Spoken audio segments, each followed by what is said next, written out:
Hey everyone, welcome back to the channel. If you have ever been on a phone call and accidentally ended it just by pressing the side or lock button, you are not alone. It's a common issue, especially when you are adjusting the phone in your hand or trying to quickly turn off the screen during a call. But the good news is, there's a simple setting that can prevent this from ever happening again. In this video, I will show you how to stop the side button from ending your phone calls by enabling the Prevent Lock to End Call option on your iPhone. It only takes a few seconds, so let's get right into it. First, unlock your iPhone and open the Settings app.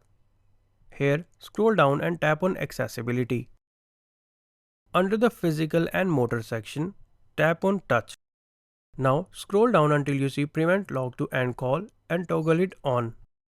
With this setting enabled, pressing the side button won't hang up your call anymore.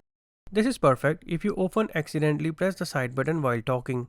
And that's it, a super simple setting that can save you from dropped calls.